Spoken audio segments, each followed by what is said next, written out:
xanuunka shuban biyoodka ayaa farabaan ku haya deegaano hoos yimaada degmada Buuhoodle ee xarunta gobolka Cayn. In ka badan ilaa 400 oo ruux ayaa xanuunkaasi soo ritay labadii toddobaad ee ugu dambeeyay deegaano hoos yimaada degmada Buuhoodle. Tuulada Farjan oo kamid ah deegaanada xanuunkaasi farabaan ku hayo ayaa waxa xanuunkaasi soo ritay dad ka badan 150 ruux, waxaana uu deegaankaasi ku dilay labadii casho ee ugu dambeysay ilaa 7 ruux oo u badan caruur dadoodu ka yar tahay 5 sano. Dadkan xanuunkani la ildaran ayaa u badan dadkii xooluhu ka dhamaadeen ee deegaanadaasi ku soo barakacay, kuwaasoo iminka aan weli helin kaalmo caafimaad oo degdeg ah. Guddiga taakulaynta abaaraha ee gobolka Sool oo uu hogaaminayo Sheekh Siciid Axmed Cadare ayaa maanta ka ambabaxay magaalada Laascaanood, kuwaasoo halkaasi u qaaday deeq daawo ah oo ay doonayaan in dadkaasi lagula tacaalo sidii xanuunkaasi looga badbaadin lahaa. Xanuunka shubanka ayaa deegaano ka tirsan gobolka Cayn ku haya farabaan markii deegaanadaasi biyihii ceelashu ay go'een iyo barkadihii.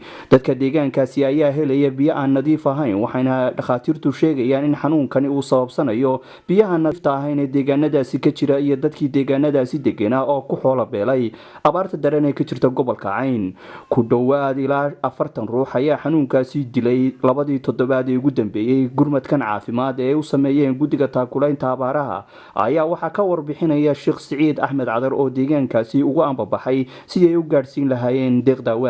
taariikhda 18 bishii afraad 2017 waxaanu halkan magaalada Laascaanood aanu rabnaa inaanu uga baxno gobolka Cayn, magaalada Buuhoodle iyo deegaamada lamida ee ay ku habsatay shuban biyoodka, taasoo maanta maraya meel aad u khatar ah. runtii hadda daawada aanu wadnaa waxaa soo bixisay hay'adda gurmad ka dhisan wadanka Australia, ilaahay ha barakeeye, taasoo ay ugu soo gurmadeen walaalahooda dhibaatadaas ay ku habsatay. runtii hadda waxaan ka qaadnaa ilaa iyo 12 qaybood oo dawaa, waxaan ugu muhiimsan faleembooyinka oo dadku ay u baahan yihiin. waxyaabaha runtii aanu halka ka dirana waxaa ka mid ah walaalayaal, dadkii iyagoo awalba harraad iyo xoolahooda oo dhammaaday ku sugnaa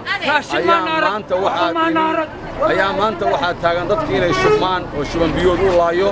dhimashadu waxay maraysaa 40 qof isu geynta, qofkii ugu dambeeyayna mar raweyd buu dhintay. insha Allah tacaala marka waxaan rabnaa ummadda in loo gurmado oo dadka ilaahay daraadii loogu kaco, gaar ahaan dadka ku nool degmada Buuhoodle iyo inta u dhow Farjanno waxaa jiifa 120 baa jiifa, ilaa 9 qof baa dhintay. xaaladda culus ee meesha ka dhacday waa arrin culus oo kabaala kala ah, iyadoo dadku ay awalba la tabaalaysnaayeen biyo la'aanta iyo harraadka ayaa maantana waxaa ugu darsamay shuban biyoodka. insha Allah tacaala ilaahay waxaan ka baryaynaa inuu nabadgeliyo qof kastoona waxaa waajibka in la isu gurmado, gaar ahaan dadka shuban biyoodku maanta uu ku habsaday ee 400 qof ay isbitaalka Buuhoodle jiifaan, intaana ay soo badanayaan. sallallahu ala nabiyina. xaaladaha abaaraha iyo dhibaatada ka jirta deegaanada dhaca waqooyiga Soomaaliya ayaa marka ka dambaysa si adkaanaya, waxaana iminka xaaladda caafimaad ee deegaano hoos yimaada gobolka Cayn ay marayaan meel aad u adag.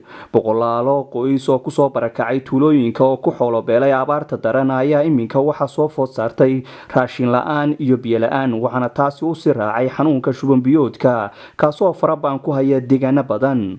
dadkani ayaa codsanaya in kaalmo caafimaad oo degdeg ah lala soo gaadho. xaaladda adag ee abaarta ayaa iminka waxa u raacay dadkaasi xanuunka shuban biyoodka kaasoo farabaan ku haya deegaano badan oo ka tirsan gobolka Cayn.